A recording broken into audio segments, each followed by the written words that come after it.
versus black women. It's the black heterosexuals versus the gays. Light skin versus dark skin. Muslims versus Christians. Black Christians versus the black Jews. Are you getting the gist of it? We can't move forward because we're constantly fighting each other. And yes, I know that it's part of, systemic racism. It's by design that we destroy each other. But until we realize that, hey, we have a common enemy here.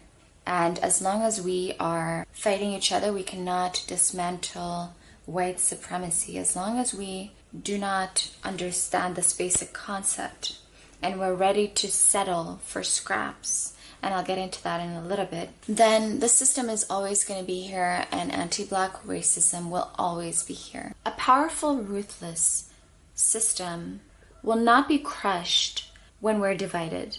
It's a game about numbers. It's a numbers game. As black people, we cannot crush this heavy system when we cannot even agree on our own humanity. Does that make sense? We're fighting with this person because they're of a different religion, this one from a different tribe, this one is dark skinned, this one's sexuality, this one's gender. We're so busy fighting over things that don't even matter. How can we ask for our rights when we can't even agree on our own humanity?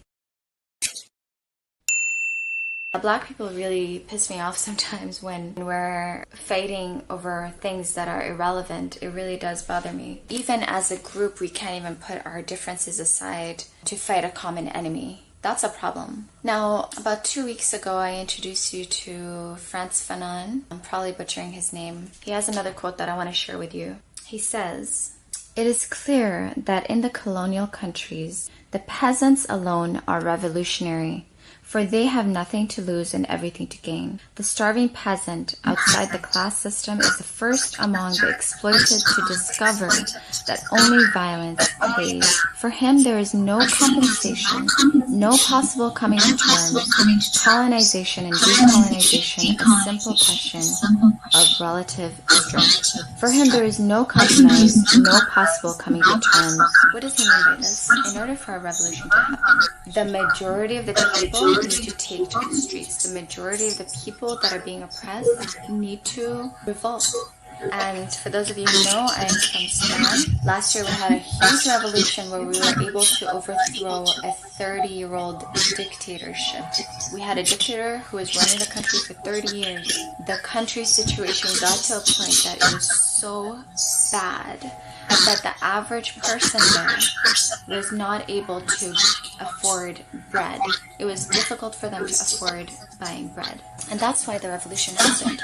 Otherwise, people were going to be comfortable. They're going to take scraps and say, you know what, it's not that bad, it could be worse. That's just human behavior. When you know that things can be worse, you settle for less. So then he has another quote to add to that, which is, "What I call middle-class society is any society that becomes rigidified in predetermined forms, forbidding all revolution, all gains, all progress, all discovery. I call middle class a closed society in which life has no taste, in which the air is tainted, in which ideas and men are corrupt.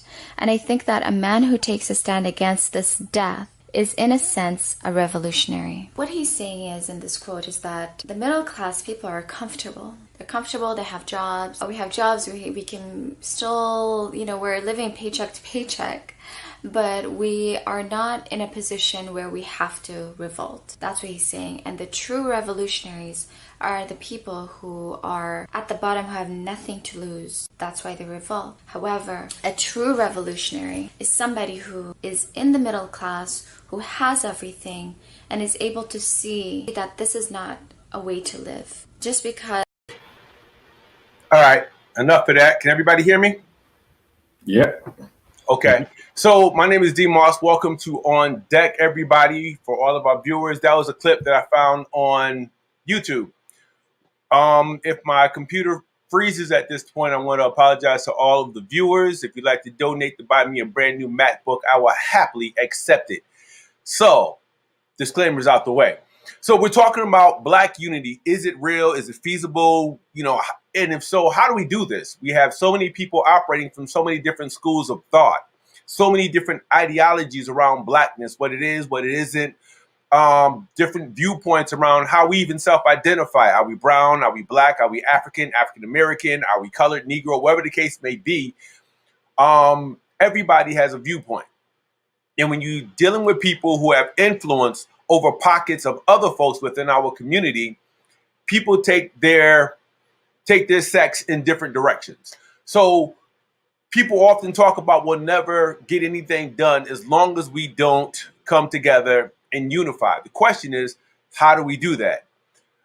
W.E.B. Du Bois fought with Booker T. Washington around the direction of the black community. He fought with Marcus Garvey around the direction of the black community. We had Elaine Brown and the Black Panthers. We had versus Maulana Karenga and their organization called US. Then we had divisions within the Black Panther Party. They were split within the Southern Christian leadership and the folks who splintered off and went with CORE. There's been so many differences. It's kind of like we have this tendency to splinter in a million different directions. You look at religious organizations. I know you have Refuge, the Church of God in Christ, the Pentecostal Assembly of the World. We just tend to splinter no matter what we do. So as we talk about black unity, I'm just curious because everybody screams it. I'm just wondering what's the solution? How do we do that? And what do it takes on black unity? And how do you define black unity? So with that being said, I'm going to open it up to our panelists, let them all introduce themselves briefly so that folks know who they are. So if you agree, disagree, you know who you're agreeing or disagreeing with. So I'll start from the top with Minnie Jones. So I'm Minnie Jones. Hey y'all. As far as black unity being possible, it's absolutely possible. Very, very necessary. How likely? I struggle with that. I don't know how likely it is to happen. I sure as hell don't know how likely it is to happen in my lifetime. And I think even more prevalent question is, what's it gonna take for us to get to the point where we don't see unity as an option? Right. And that's the dilemma of the day. Hanif, introduce yourself, your viewpoint. All right. My name is Hanif Nelson. My viewpoint is it's we have to look at what do we mean by unity, because one person will say unity is we all have to think the same, do the same, be the same.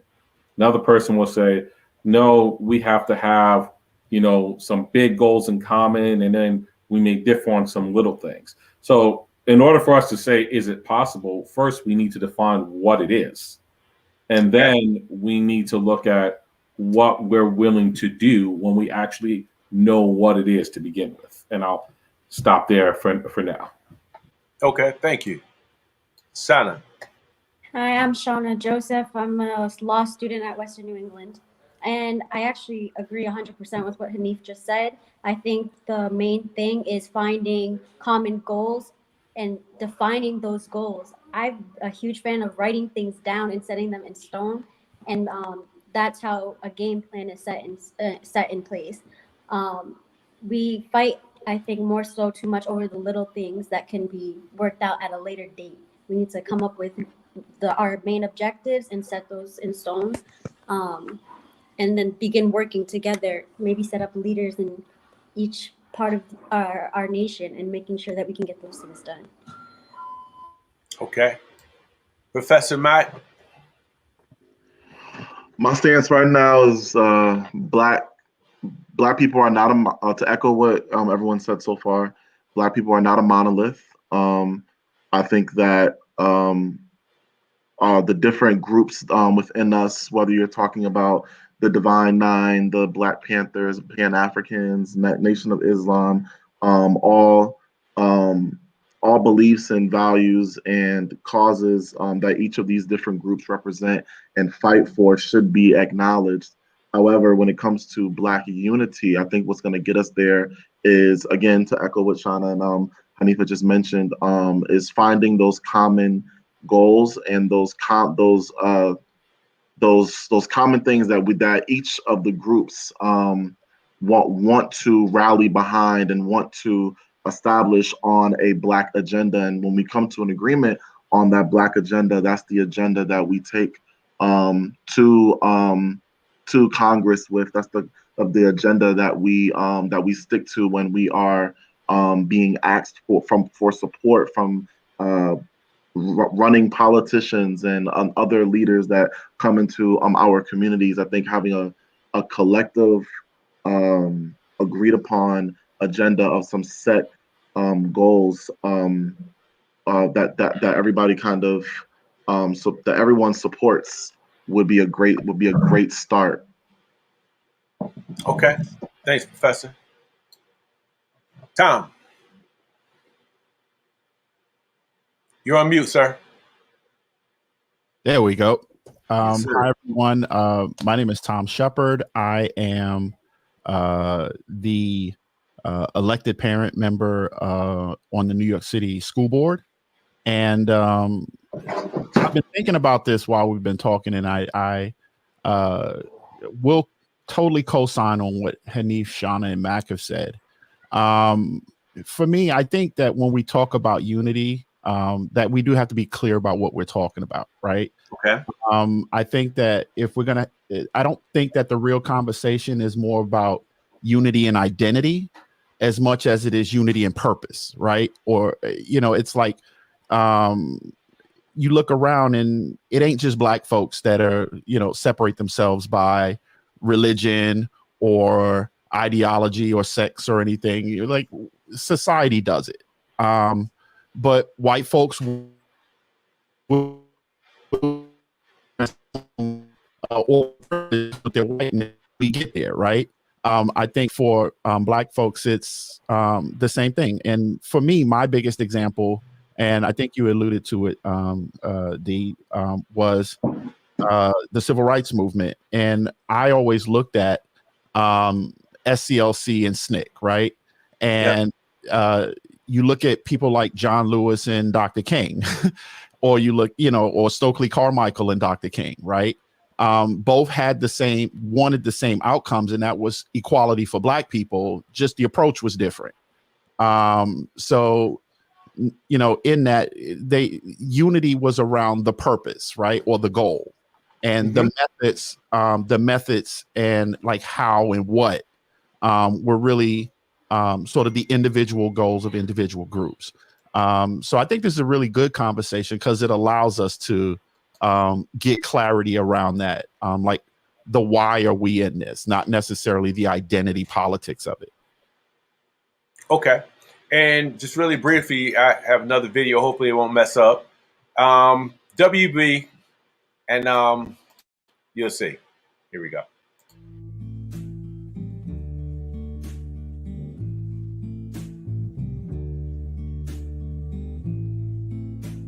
One of the first moments where Du Bois comes onto the national stage is the brewing controversy between his ideas about racial progress and how to move the race forward, and the leading African-American figure of that time period, the late 19th and early 20th century, Booker T. Washington. In the beginning, they agreed on many points about the importance of education and moving the race forward. It turns out, though, that because Du Bois was Northern born and had access to some of the best schools in New England and really was encouraged to think broadly, it's been part of his elite graduate education, being trained in Berlin, working with Max Weber. By contrast to Booker T. Washington, who was self-educated, a very gifted and talented man, but he was born as a slave. That fundamental difference certainly shaped their sense of change over time. The life that Booker T. Washington eventually led as the leading, most recognized figure of African American society meant that his expectations for what the white race was willing to do on behalf of Black people were very different than of Du Bois. You could say Du Bois was a utopian idealist in some respects, and Booker T. Washington was a pragmatist, better known as an accommodationist. And so it set up an ongoing debate. Eventually, Booker T. Washington's program sustained the ethos of Jim Crow America because it was about black people working, but on white people's terms. It was about a lack of political enfranchisement because black people were subject to poll taxes and literacy tests and the inability to vote. And it was ultimately about a form of second-class citizenship that was segregated America. In this regard, Du Bois did see that real change, fundamental change, living up to the real promises of racial democracy in America depended upon agitation, depended upon a grasp for power.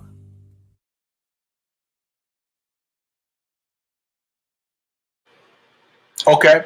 With all that being said, listen to everybody's opening viewpoints. I mean, hold up. I just seen a comment. Seneca, who's going to be joining us in a few minutes, says, how about, as it pertains to Black unity, how about a centralized movement with specific goals, ideas, common objectives, but still allowing individuals and groups to move independently? As we talk about Du Bois and Booker T. Washington, Du Bois, and later on Marcus Garvey, everybody had the same goal. We want unity. We want equal treatment. We want equity. Everybody seeing the same endpoint. But again, it goes back to how do we get to the point where we develop specific goals, ideas, and common objectives? Who takes the lead on that? How do we tell someone to set aside their own personal agendas or whatever, mode they think we should be in? How do we get people to set that aside? I'm just kind of curious as to your thoughts on that. While we were going through this, yes, I saw I looked at the definition of unity in the Merriam-Webster dictionary. Yep. And one of the it says the quality or state of not being multiple, oneness. But the second definition, the first part of it, is the one that caught my eye. It says a condition of harmony, accord. Now, the reason why that caught my eye is because, being a musician and being, a music educator, one thing that we have to talk about a lot is harmony, the notes that make up chords and songs. And one thing we have in harmony, which is really interesting, is like if you go to a piano and you take two notes that are a half step apart, and you play them together, it sounds dissonant. It sounds like really bad. It's clashing. It's not a sound that you want. But if you take those two notes that are playing, that are a half step apart from each other, that are dissonant, and you put a couple of other notes around them, now you don't hear the dissonance anymore. You hear a beautiful chord. There's harmony there. These two notes that are dissonant are now part of a larger work. And in the same kind of mindset and thinking, I think the larger framework is the thing that I think we have to all agree. If equality or equity is the larger framework, then there's room for multiple voices in that larger framework, as long as everyone is heading towards the same goal. Just like in music harmony, there's room for dissonance as long as you know how to put the right things around that dissonance. As long as you know how to put the right things around it so that you've got this tapestry of harmony that you're using as a vehicle to broadcast your thoughts and ideas. So like unity isn't, I've got to borrow a sci-fi reference, it's not like we're the Borg. We're going to assimilate everyone. Everyone's going to think the same thing and going to be the same thing. And that's what we're going to do. It's not that. It's right. We have the common goal. There are some things that we're going to do, because there's not a single one of us on this panel right now that can say that we think the exact same thing about this one topic. But yet we're here unified with the objective and goal of talking about what this is and how it could possibly come to fruition. So there's unity even amongst that thought of why we're here today. It doesn't mean we would all approach it the same way, but there is a common framework that we're working with or working towards. Okay. Tom, I think I seen your finger up. Go for it. You did. I was thinking about just history, right? And I think back to like 1972 and, Black folks came together like this before in Gary, Indiana, right? And you had folks come from everywhere and represented all sorts of views and positions, right? And hashed it out. And it was loud, it was ruckus. Like folks argued their positions, faithfully, And at the end of the day, they came up with a declaration, like a document that they were that they all sort of shared with the world, right? Like this is the result or the fruit of our labor. And the question you asked was, I guess, what can we do, right? Like, it has to be kind of rooted in action somewhere, right? Like we can have a philosophical debate about unity, but at the end of the day, what does it mean, right? Or what are we prepared to do in a space or in an environment of unity? And maybe this is part of it, just kind of like hashing it out, getting through the issues, bringing our own experiences to the space and putting something together that we're all comfortable with sharing with the world. So that would be my take. Okay. Professor, you just hit something in the comments. Talk about that.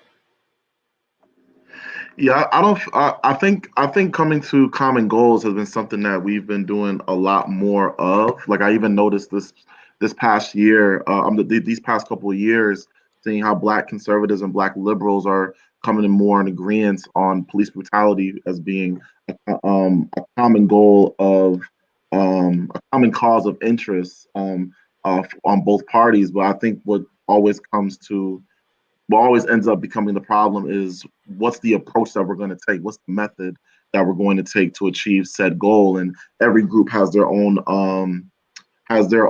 opinions on how to reach that goal. I think there was only probably one time in my memory bank that I can remember where we tried to establish something that was going to get us to that point where we can have a collective agenda. I don't know if anybody remembers the State of the Black Union meetings that used to happen. I don't remember how I was so young when those were going on, but I remember seeing the playback when I was in Clark, Atlanta, and I remember seeing like how hectic it was in that room. But there were several ideologies and beliefs and different representations of us in that room, and they were having these conversations of, okay, you believe this, you believe that, but we all agree that we want to change this. Okay, so how are we going to do that? And you had a panel of like the most respected in the game on stage, from Cornel West to there was a rapper, there was a politician, there was this person, that person, and I don't necessarily feel like they led to, I could be wrong, that they led to anything, that it resulted in producing anything that was concrete. However, I thought it was a step in the right direction, and I would love to see that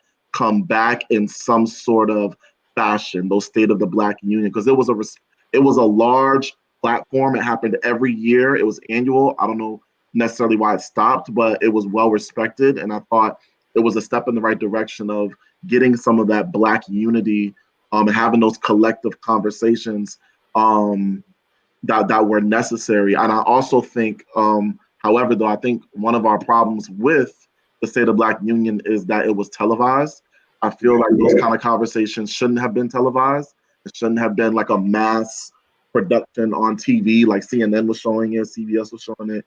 I think it's if you're gonna get those well-respected leaders from these different groups within our community together, I think that should be a private conversation amongst us that we should have on our own to keep the politics and the clout away from it, and have a serious conversation on what do we agree on, what approaches do we agree on.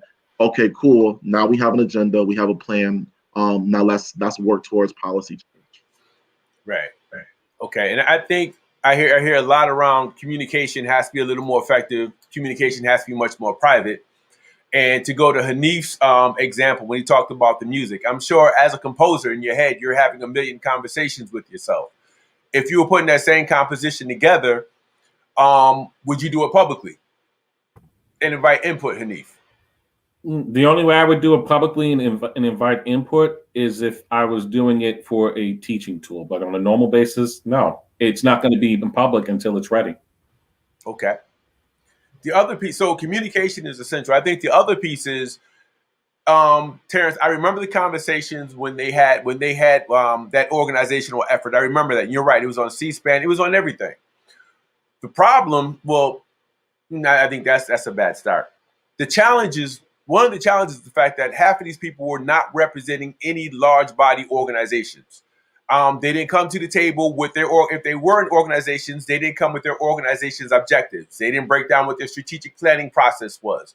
They never got to the point where they talked about the overlapping strategies and how they can work together. I may be Muslim, you may be Christian, but at the same time, there are a million other areas that we can actually work on together. So when we talk about synthesizing those strategic strategies and setting, and just really putting a plan in place to say, how can we get these 10 organizations to work together on that effort since they've already started? When we talk about unity, I think it's more of a planning process more than a clashing of theories or schools of thought. So what do you guys think about that? I'm just kind of curious. Minnie, you've been quiet, so I'm putting you on the spot, and the finger went up just in time. I was about to, I felt it. It's crazy to me that I love the metaphor that Hanif used, because we really only are like a half a beat apart. It matters, but we really are like just missing each other. And I think maybe it's because people think we have to agree on the how. I don't think we're ever all going to agree on the how, but we don't have to. We got enough issues where, everybody can deal with it accordingly, but as long as we're all moving toward the same common goal, it's unrealistic to think everybody's going to want to solve problems the same way. Right. So we need to stop thinking like that, that we need to, agree on the how. We're not going to televise these conversations that we have. We have to have a system to control the flow of information. The Underground Railroad wouldn't have been successful had there not had been a system for controlling information. If we're going to have these conversations privately, we need the platform to distribute the information to the masses, but also to our masses, not to everyone.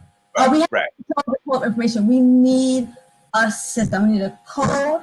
We need an agenda. We need a system. And in that order, but we don't always have to agree in not any one agenda, even though we'll have one,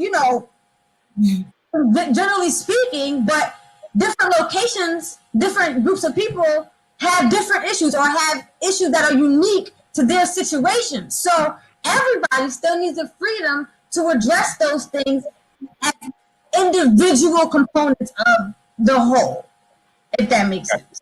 No, it makes a lot of sense.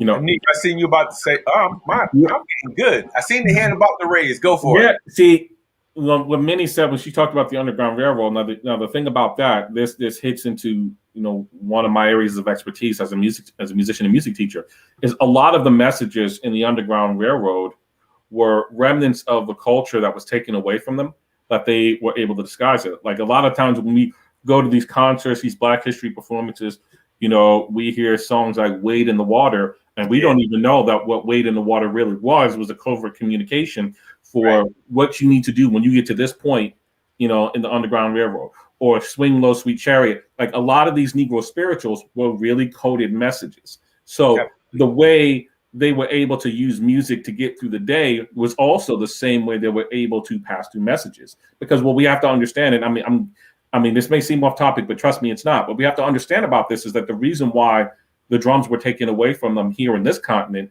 is because the slave masters realized, wait a minute, they know how to communicate with this thing, because their languages were not phonetic languages. They were oral languages. And the patterns of drumming were literal words that were being used to communicate. So when that was taken away, they found a way to continue to preserve their culture, as well as to continue to pass messages in ways that no one knew. So when we talk about the dissemination of information when it comes to unity, we have to look at, not just what do we use in terms of the technology and tools, but how do we continue to use the culture that we have. And in this country, Black culture is I don't want to say fractured or splintered as much as it is.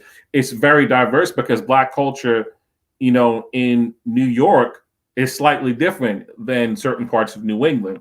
and is very different in certain aspects of the South, but there's still a lot of things that are in common.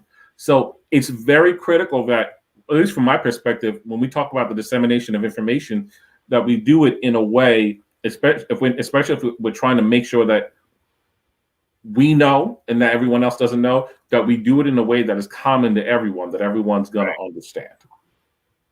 Okay. Tom?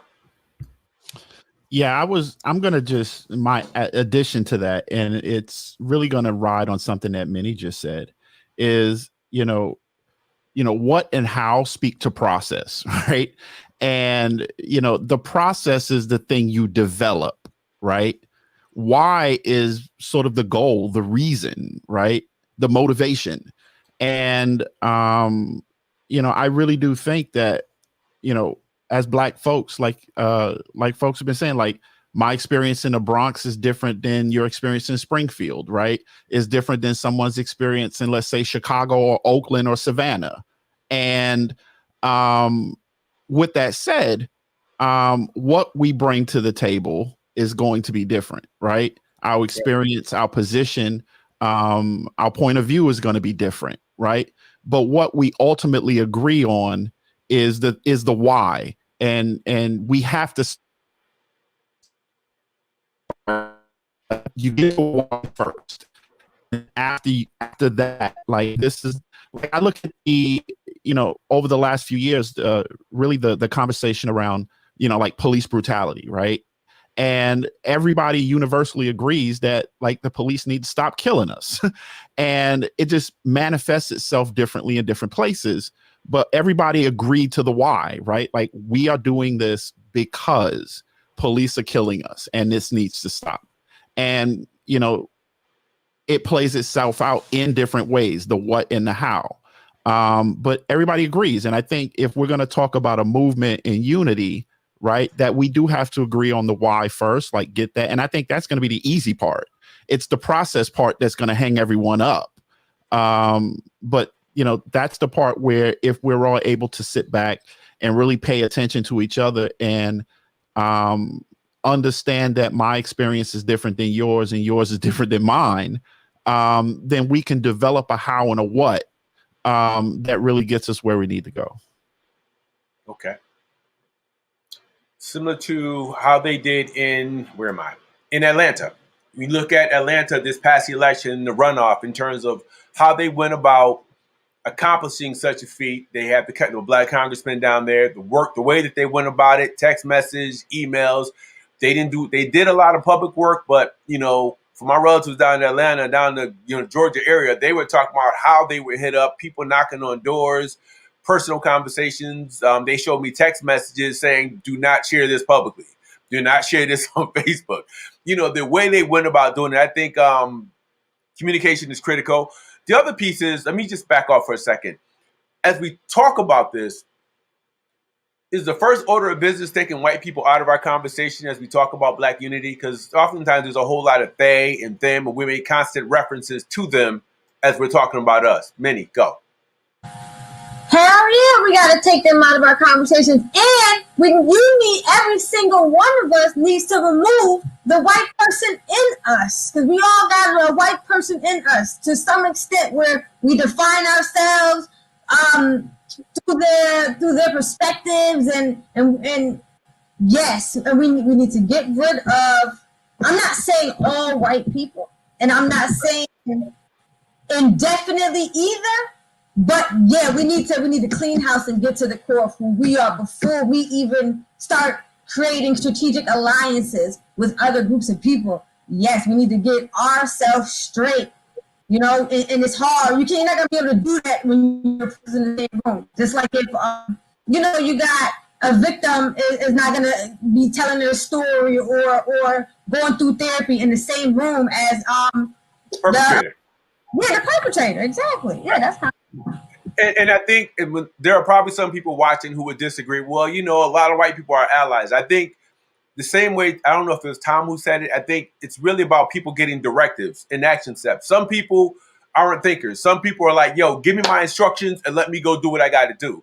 I think when it comes down to our white allies, if you're really aligned with me and you're an ally, this is what I need you to do. A, B, C, and D. The other conversations we're having in our kitchen, don't worry about that. So I agree. I think we got to kind of rid ourselves of the cow. Oh, you said that was brilliant. Get rid of the white person inside of us. We got to deprogram ourselves, get that colonizer mentality out of here so that we can move forward. Tom, I see your finger up. Yeah, I think back during the summer, right? So I took my kids to a Black Lives Matter Children's March, right? And I found myself bumping into more white people than black people in the space. And it bothered me because for some reason, like the conversation about police brutality, especially this past summer, only seemed to have legitimacy because white people were part of the conversation, right? And for me, I'm just like, no, like if this is my issue, allow me as a black person to bring my issue to the table. I don't need you to legitimize my issue, right? Like I don't need you for that. Like you said, I need you to do stuff, but I don't need you to legitimize my issue or delegitimize my issue, right? And that's what's been happening historically. Like, we are systematically ignored until it affects them, right? Or until their issue kind of looks like ours. It's the same thing where if you look at like drug abuse, right? It was a crime for us, but a health crisis for them. Right. Okay, I think the problem is like, but we have to assert ourselves in that space and just be like, nah, you can't own my problem. Let me own my problem, bring it to you. And this is what we as a black people need for you to do as a white people. And I'm completely good with that. And I think the Black Lives Matter is a perfect example of what Minnie was saying in terms of keeping them on the outside. Eventually, somebody figured out when the cops started shooting rubber bullets and, pepper spraying everybody, you do what? You move all the white people to the front of the line. So we got to have our allies, but they need to understand their role and they need to know their place.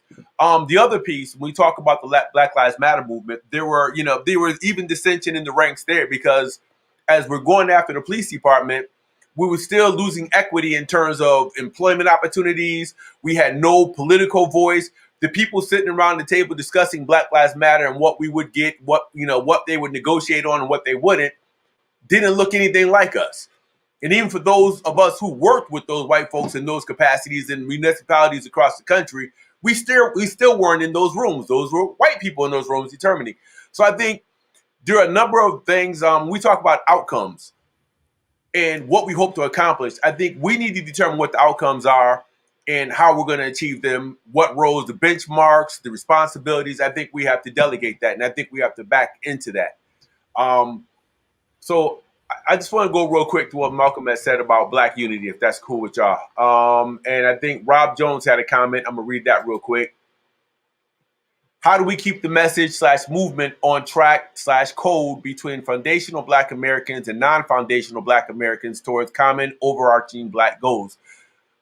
Personal opinion, when it comes down to get into the conversation of foundational Black Americans, and for those who don't know, we're looking at those folks in America who were descendants of slaves in America.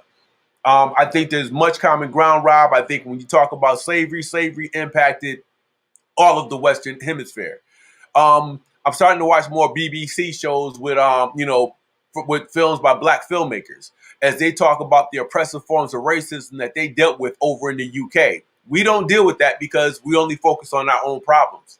But when you have those same people coming from an extremely racist environment and they come over here, it's not that they don't get foundational Black Americans. When we talk about folks in the island, my grandmother's from Antigua. The Queen ruled Antigua even after independence. They still dealt with like rabid racism. So the thing is, we can't just disassociate ourselves. I think we have to do a better job of educating folks on what the real issues are. We don't necessarily do that at all times, but we have to do a better job. Our families are so heavily integrated with West Indians that you really can't say, well, they're non-foundational, because if that's the case, then I shouldn't be a part of this conversation as, the descendant of an immigrant from Antigua. So I think we have to be real careful with our language, because what we don't want to do is cause further division. And I think sometimes we do that. I'm not sure how other people feel, so I'll let other people talk about Rob's comment regarding the foundational Black Americans and non-foundational Black Americans. Anybody want to chime in? Yeah, I'll chime in. All right. And, I mean, and before you do, I think that's like that's one of those distraction type comments. Rob's yeah. gonna. It's a straight distraction because it pits us against us as we're trying to figure out how to overcome them. But go ahead, Hanif. Having had this conversation with Rob several times, I think one of the things that he's trying to pinpoint at is that it's not the case with everyone, but there have been cases. I know I've experienced it personally, where there are people that have come here from other countries, whether it's Europe, whether it's from somewhere in the Caribbean, and it's an attitude that they've experienced, like, well, you're not really Black enough because I'm from here and this is where things are, or and it's been on both ends of the spectrum, where the one that is not, as Robert called, foundational Black American has looked down on someone that's foundational Black American, or the one that is a foundational Black American has looked down on someone that isn't. And I think it's like that in and of itself is a separate issue, so at least in my mind it is. No, it's not really a separate issue. It's the same game that's going on all around the world of getting everyone to hate everyone that looks similar to anyone else. I mean, You see that when it comes to the European breaking into China. What's the first thing that they tell them? Don't trust Black people. You see it in India. My first trip in India, you see the way they treat people who are darker in India, and how the number one product in a corner store in India is skin lightening cream. So these things that Rob is talking about, I get why he's saying it to a certain extent, but at the same time, it's kind of like we're majoring on a point that's more of a distraction to the greater point. It's not that the point isn't important, but it can kind of fit into let's first agree on our overall goals as to what it is that we need to be doing and what it is that we need to be getting at. Okay. And before we go to Tom, I just want to point out, if we operate on that principle, if we operate on just the whole focus of Black unity on that basic principle alone, remember who you'd be eliminating: Marcus Garvey, Noble Drew Ali, Stokely Carmichael, aka Kwame Ture.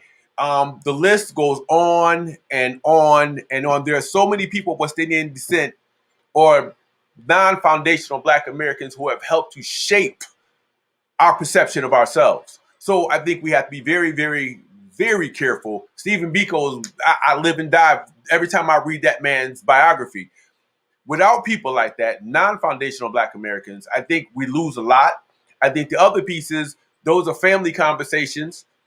I have brothers that I don't necessarily get along with. Don't mean that my children won't play with theirs. I think we have to work that out. That's the conversation that we don't go public with. But go ahead, Tom. I think I could sum it up kind of in one sentence, right? It don't matter what boat you came in on, we all in the same boat now, right? The rest of it is a distraction. And, if the boat is sinking, then what do we do to keep it from sinking, right? It don't matter, where you came from. You on a sinking ship. What are you going to do about it? And, I just think that's sort of the best approach to take, instead of sort of nitpicking at who's light skinned or who's dark skinned, who from the islands, who was born here, was you born in the North or South? To me, that's actually almost irrelevant in terms of the issue, right? There's the experience we bring, right? That's the boat you came in on. And then there's we're all in the same boat now, means no matter what your experiences is, your historical experiences, there is a shared experience that we all have right now. Right. We're all behind enemy lines, bottom line, and we're fighting with ourselves. But at the same time, Tom, let me just argue the reasons why when we talk about Black unity, one of the reasons why we don't have it is because we get caught up in all those little trivial distractions: light skin, dark skin, educated versus non-educated, the ex-con versus the guy who's never going to jail, the short guy versus the tall guy. We get caught up in so many friggin' distractions. We get hit with the distractions and it ends up turning into all these internalized beasts. And I think it goes back to what Minnie said earlier. I'm actually agreeing with Minnie. Get the white boy out your head. Got to get him out of your head. You got to rid your colony. You can't bring up issues like that. That just tells me you're still dealing with that colonizer mentality. We got to rid that. Demetrius Chambly, what's up, Demetrius? on the sideline says we need to tell our white supporters to do more marching in their neighborhoods where these racists live. I agree. And I think as we talk about racial equity, that has to be part of our strategy. Are we the ones that take this argument before white folks? Or do we let another white guy go back and address and have that conversation with another white guy about how wrong he is? We have to be in a position where we can give them their marching orders. You go march.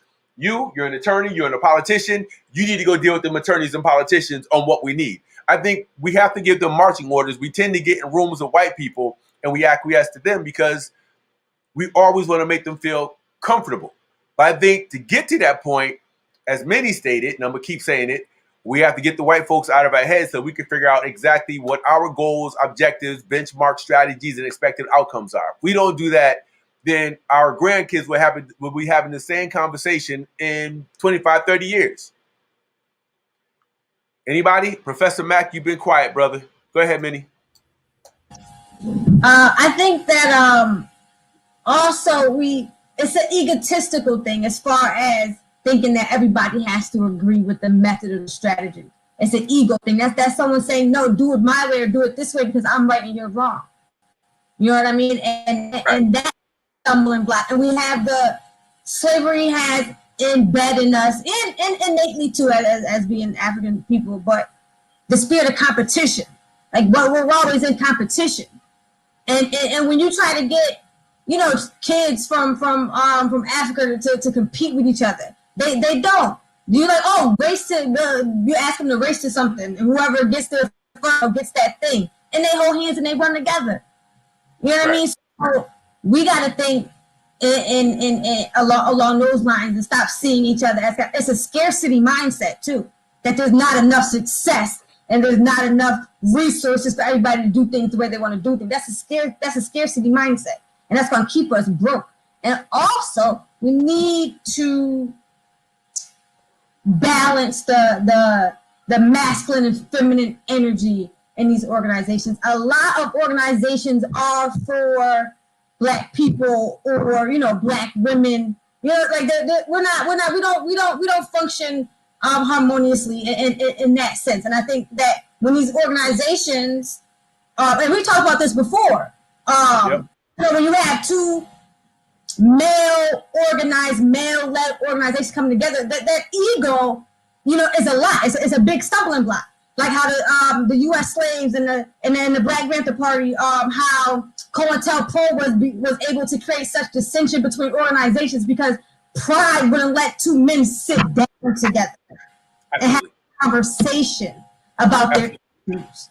You know what I mean? So that pride and that ego is a big thing. But mothers, we work together. You know what I'm saying? So that's what I mean when I say we need to balance that masculine and feminine energy within these organizations also. Right. And I'm glad you brought up the Black Panthers and Maulana Karenga's organization, US. We have to be cognizant of the fact that as we organize, there are going to be outside influences trying to penetrate. And when we talk about ego, and this is actually a male and a female, so I think we balance. Watch this, and this is what we deal with when we try and come together. We have two. I said masculine, feminine energy. I didn't say males and females. No. I dig you. Okay. I dig you. We good. So this is Elaine Brown and Maulana Karenga talking about each other. Both of them on the right path. The Panthers and that 9-point and that 9-point plan. Maulana Karenga talking about the Afrocentric values. This is what we ended up getting from the two of them.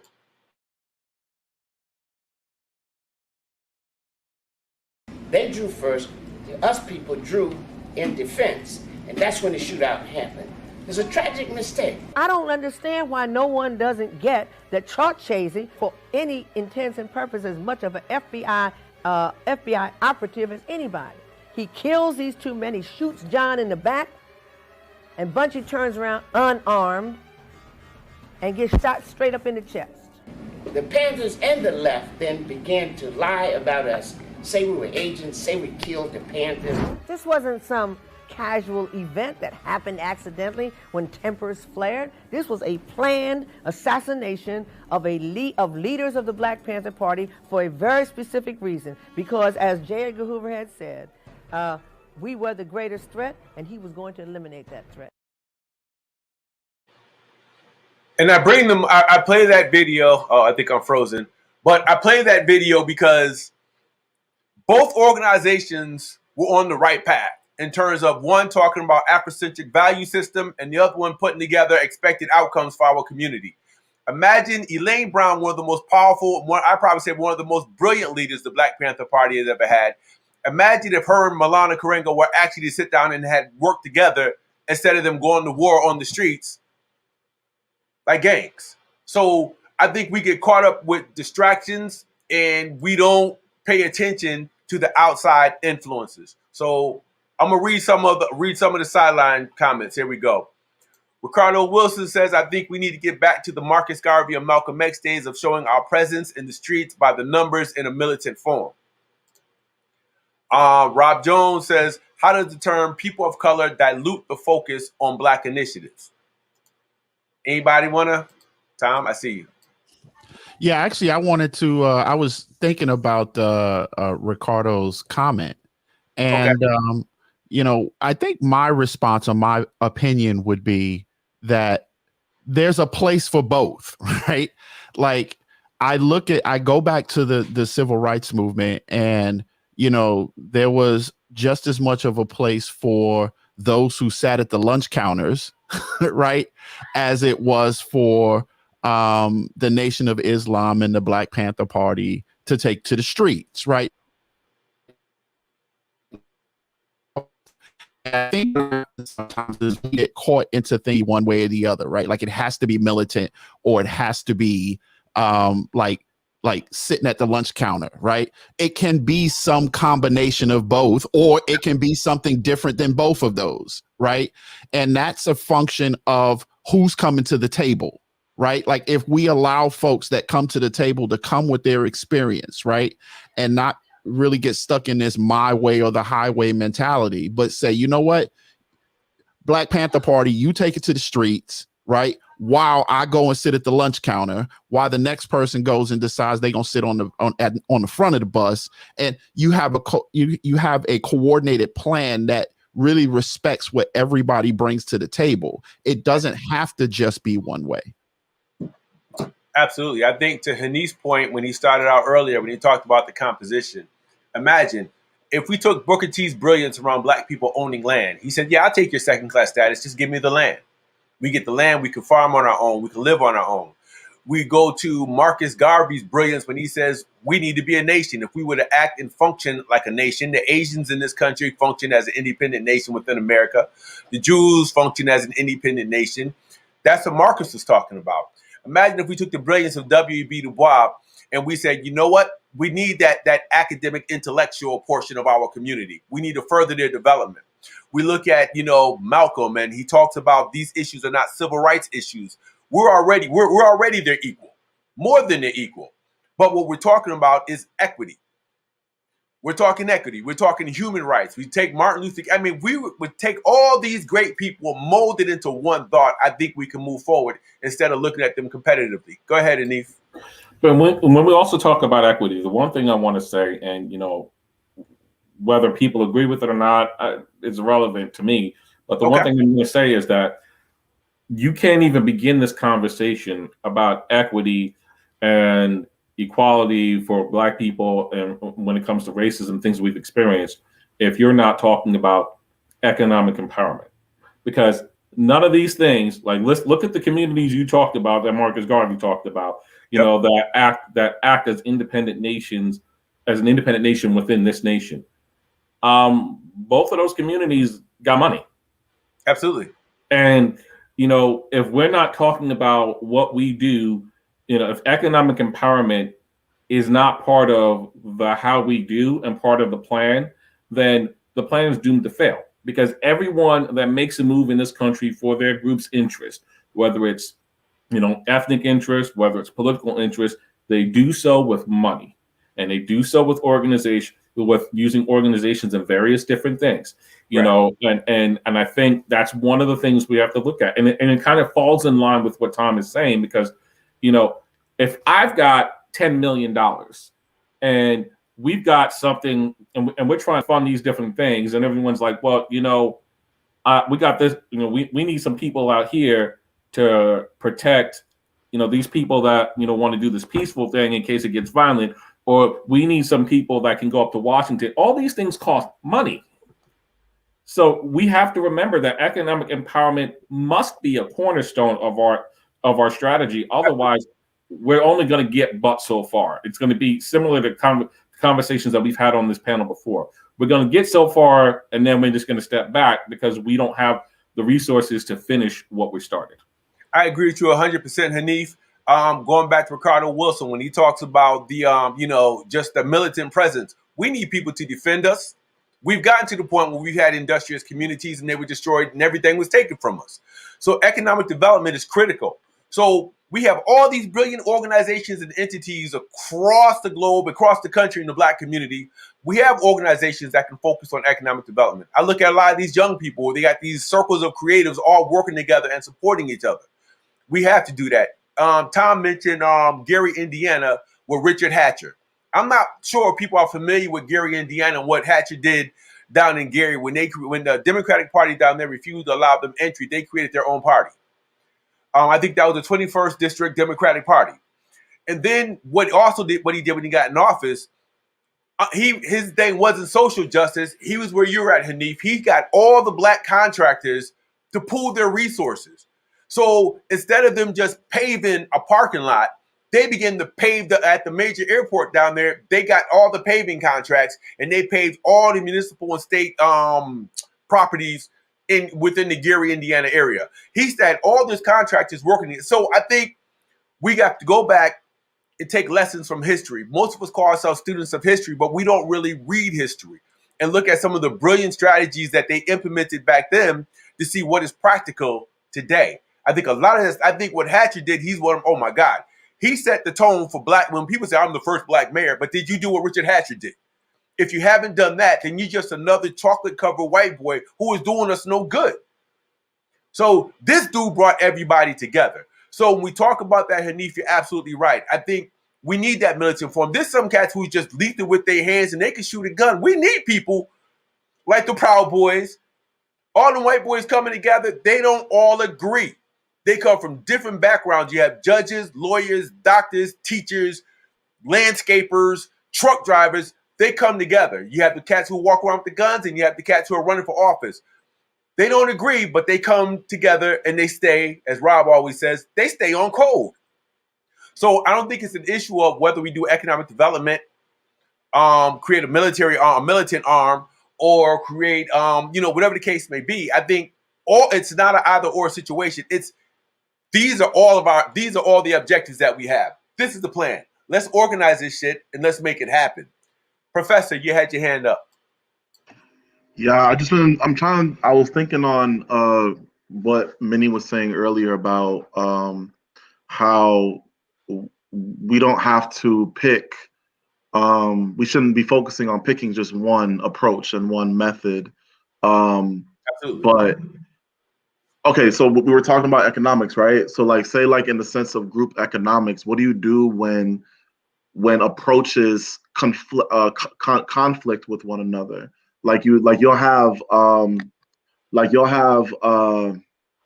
for example, one group of Black people who feel that in order for us to get economic power in this country, we need to separate and we need to focus on group economics, and we need to focus on supporting only Black businesses and then supporting only Black learning spaces and so on and so forth, right? But then you got another group which is probably more Republican and conservative, and they say no, segregation is the wrong way, integration is the right way. Two conflicting approaches. So how do we in a situation like that, right? Trying to come on a common goal, a common agreement on a goal for economic change, which is one of many causes that we often debate in our community. How would we handle said situation? All right, we have two hands up. Ladies first. Ms. Jones. Okay, that's why I said we need a code. You understand what I'm saying? We need a system of self-governance when it comes to solving these issues, just like we used to have when we had that, when it was a tribal thing. So first, if we have a code, we can determine whether or not they're on or off code.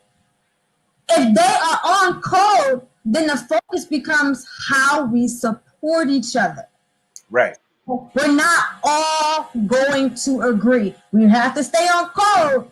And if we can't deduce amongst ourselves whether or not someone's actions or a group of people's actions are on code, we take it to a tribunal. We take it to the elders. Because either the behavior needs to be addressed and modified, or the code needs to be addressed and modified. You understand what I'm saying? And when you have a code, you understand where you are, you can also place things on the spectrum. Like, whoa, y'all way left. But as long as you're on code, we're going to give y'all that right and the opportunity to be, and we're going to support each other in the way that we want to live our lives. If y'all want to live with white folks, that's fine. Stay on code. As long as you stay on code, that's fine. If that's what the code says, stay on code. But if you refuse to be on code, and the majority of us are in agreement with that, then there's got to be procedures and guidelines for how you handle situations like that. But there's room for everybody to be who they are. But it's important that first and foremost we have a code. Okay, Hanif and then Tom. Just like we've been saying with a lot of other things, there is, when we talk about Mac's question, there is absolutely room for both. And in fact, we're seeing it.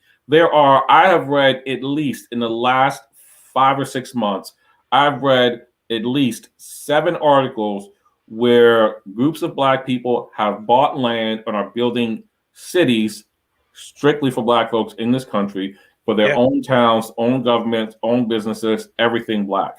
And to be honest, I mean, and this is my perspective, I think you're going to need a little bit of both, because you're going to need a place where you can go to and not have to worry about, provided, as Minnie said, everyone is on code and everyone knows what the code is and everyone is in agreement with that. But you also need people that can continue to learn more about where they are in order to empower others to be able to do better. Because, like D, firsthand from your experience that had you not been where you were, there's certain things that would not have been able to happen for the communities that you serve because no one would have known what to do or what to say. So we need that. We also need that knowledge and that expertise. There is room for both. It doesn't have to be one or the other. And if someone is advocating for one or the other, what that really says to me is that you're not really about the community as a whole. You're about drawing acolytes to yourself. And you're about getting, becoming the big I, the big chief, the one that everyone goes to, versus looking at the fact that everyone doesn't think that way. And, if you want things to happen, especially in this country, you're going to need a mixture of things. And that's going to come down to who can do what. I've said it on the show before, back in my days when I was a big pro wrestling fan. It's my favorite line by my favorite pro wrestler, The Rock: know your role and shut your mouth. In this case, to shut your mouth means know your role and do it. Do it, yeah. Period. There we go. Tom, you had your hand up, and then we are at the 1 hour mark. So once Tom finishes his thoughts, we'll have some closing thoughts from everyone. Go ahead, Tom. Yeah. So, to answer Mac's question and to, in a way, like co-sign what Hanif is saying, like, I think there is room for both, right? So you will have times when, the way we should do things, will diverge, right? So either it's integration or segregation, right? Like, but I think what we can do is, if we allow for the creation of spaces that respect both, right? Like, there may be some times when Black folks might just want to, start their own town and do their own thing. And that's just as okay as, having a class that represents the community, right? Like, I think there are ways that, like, it doesn't have to be either or. And I think the problem is we spend too much time making it either or. Part of the problem, again, is when we talk about unity, it means everyone, right? And it means respecting everyone and where they come from, right? The minute it becomes, me versus, then it's not unity anymore, right? Unity is respect for, again, people's experience and what they bring to the space. And the goals and solutions should also reflect, right, what people's experiences are. So that was my addition to it. All right. And for those who just tuning in, we're about to close off, but we were talking, just so folks understand what we were talking about. It had nothing to do with white people. It's really about Black people coming together and really defining and discussing what Black unity actually means. I see what the brother's saying. Integration hasn't worked for us. Come on, y'all. Integration means white. It absolutely means white. It absolutely means assimilation and whiteness. I get that. But at the same time, before the majority of us can get to that point, we have to understand what everything means to be Black. It means how do we maintain our Blackness without compromising ourselves. Talks about where do we negotiate, how do we negotiate. It talks about developing a process so that we can all come together. I think that's more important than wondering whether or not we're going to integrate or segregate from white people. I think we need to get our act together first. To Minnie's point, I think I'm going to sum up her thing with 3 words: accountability, reward, consequences. We need to know where the parameters are. We need to know that there has to be a system of accountability. When we talk about, to Mac's question, in terms of how far people go, where they go, whether we do it together, I think people need to understand if you don't stay on code, there will be a consequence, and accountability has to happen. One of the things we don't do, we allow the Candace Owens folks of the world to get off and just really smashing Black people publicly and speaking on our behalf at the same time. I think we have to decide who speaks for us. Freak what white people think. But I think if Daryl Moss steps off code, what's the accountability going to be? What's the consequence going to be? Doesn't mean you have to kill me, but it means that, okay, we're going to whitelist this dude. He gets absolutely nothing. Everybody needs to stay on code. Otherwise, it defeats the purpose of even coming up with a code. We don't have that mechanism. As it pertains to people wanting to separate or stay with white people and just integrate into their colonies, it's cool. I'm with Hanif. People need to decide what they're going to do. I mean, example, Alabama, we have 152 acres of land. We're about to negotiate for another 111. We're all moving back down there and developing our own little community separate from everybody. As long as we have a means to make money and ensure that it thrives from food, the whole 9 yards, we can grow food. So for those who think that we can't do it and it's impossible, no, it's not impossible. We just have to do what we do. Does it mean that's the end all to be all for everybody? Absolutely not. But we need to develop a process where we can get all these schools of thoughts coming together and we can function. Go ahead, Hanif.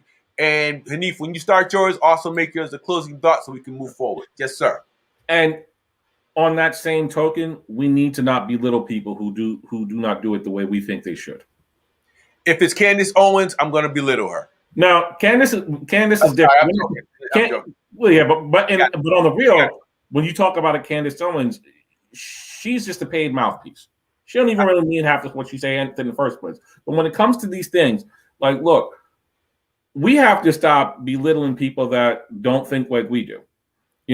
We don't always have. Once again, we don't have to agree on the methods, but we do need to agree on the what. We need to agree on the what and the why. The how is different. The how is going to be based on who you are, what's available, and what you're willing to do. Because everyone is not willing to go out and take the same steps. Everyone is not willing to risk the same things, and everyone's not willing to sacrifice the same. So I just want to say that, and like as far as like closing thought, is unity possible? It is absolutely possible as long as we have the correct definition of unity. Unity does not mean that we all have to think the same thing, do it the exact same way. It just means that we have to agree on a common purpose. We have to agree on what's the why, what's the what, the how that we get to it.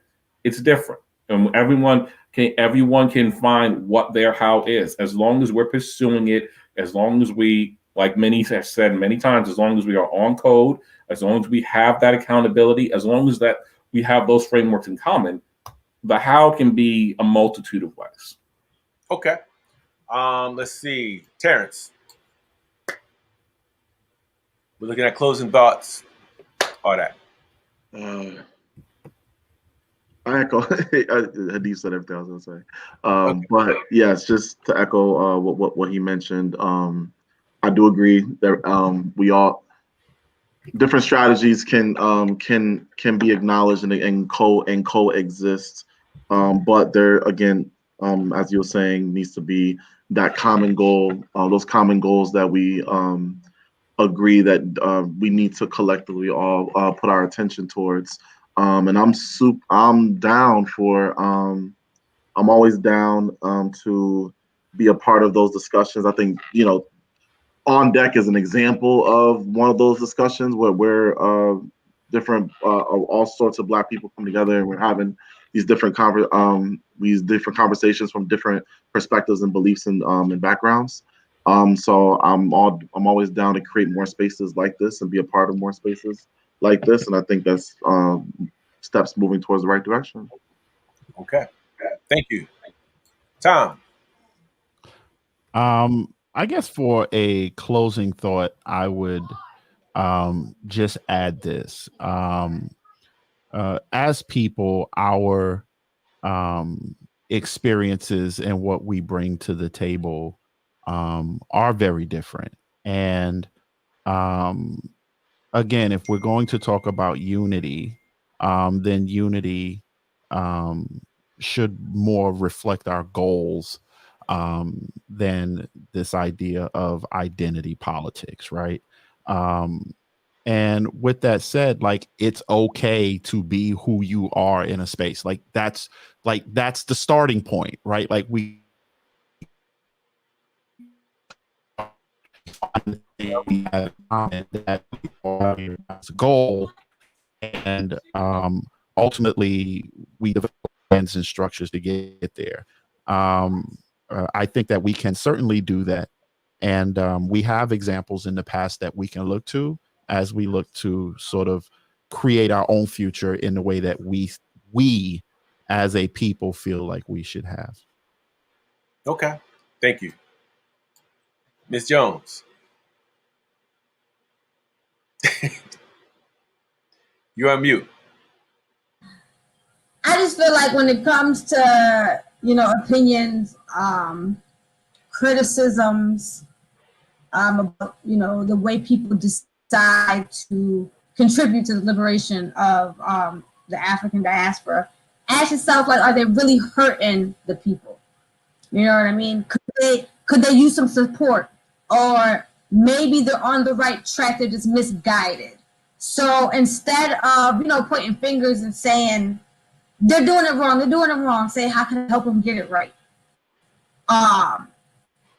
And that's it. This is help each other. Let's just focus on helping each other and determining how we can best support each other, regardless of how our ideals or our strategies are different. Just ask, how can I be of service? Okay. I want to thank everybody for being here again today. There's a million other things you all could have been doing, but you chose to be here and share your perspectives on deck. My closing thoughts, Hanif, I agree with you. It's hard to point fingers, but I look at Denmark Vesey and how successful he could have been. But that open arm thing, because people are Black, just didn't work out for him. I look at what happened to Malcolm X, and the number of Black people who felt they were doing what was best for Black people ended up causing his death and the demise of his agenda. I look at what happened with Marcus Garvey and how Black people turned against him, and he ended up getting set up for the mail fraud. There's just so many examples of so many people who are cancers to our community. I just feel like there has to be accountability mechanisms in place. So I agree, Minnie, we should all be super helpful and extending arms. But then there are some people who are just cancers to our community and those folks have to be addressed. I don't think that everybody operates in the best intentions for Black people. I think it's not just a simple accusation for some people. I think some people should be explored, investigated, and we have to come to the conclusion of whether or not we can continue working with certain entities within our community. Are they destructive? Are they cancerous? Are they working in our best benefit? And if not, we need to have a collective conversation to find out what's being done. Historically, the Black community has never looked and say, okay, well, I can't stop them from doing what they did. There are so many people who just do so many vile and nefarious things within our community and they get passes. I just think that as we talk about Black unity, I think we also need to talk about the perimeters And we need to talk about, who gets a ticket for inclusion into that conversation. If someone has a body of work and they have proven that everything they've done is just the antithesis to what we're hoping to accomplish, then I think there has to be a mode of accountability, just like we address economic development, just like we address advancement within the STEM fields within our community, just like we discuss business ownership, land ownership, equity, police brutality. I think we also need to talk about perimeters within our community. I think if we're going to move forward, we got to have mechanisms to shut certain people down. And if we don't do that, then we're doing our foes a grave disservice. Every time an organizational effort has been made historically within the Black community here, Africa, the Caribbean, over in Europe, it doesn't matter. Every time we attempt to take 2 steps forward, there's always someone in our community that takes that same private, covert conversation and they share it with the Western world, and we get sent back 4 or 5 paces. So that whole thing about, turn the other cheek, accept them, meet them where they're at. We meet them when they're at if we determine that their intentions are pure and they're working in the best interest of our community. We have people who have proven over and over and over again that they're just as bad as the brother that turned in Nat Turner. Then at some point, there has to be a consequence. There has to be accountability. As long as we operate with no accountability, then we're screwing ourselves. So when Minnie talks about being on code, for me, that's what being on code means. To have somebody look at me and say, D, you a straight up Uncle Tom, you've been stuck. Yo, that's worse than a white boy calling me a nigga. I want to make sure at the beginning and ending of the day that my community can look at me and know that that's one Black man I can trust no matter what. If it gets to the point where my community is looking down at me, then no, it's not about making fun of them. It's not about helping them. It's about how do you eliminate the cancer in our circle. So everybody's entitled to an opinion, and I just shared my closing thought for the first time out of all the shows. I very rarely do. I just had to get that off my chest. As we talk about Black unity, folks, please take this conversation, make it a daily conversation. Talk about the values that we actually need to have to maintain these types of conversations and this type of dialogue. This is On Deck, y'all. Much love, much peace, much respect to you, and we'll see you later. Okay, if I can do this right. God's walked in. Rejoice together.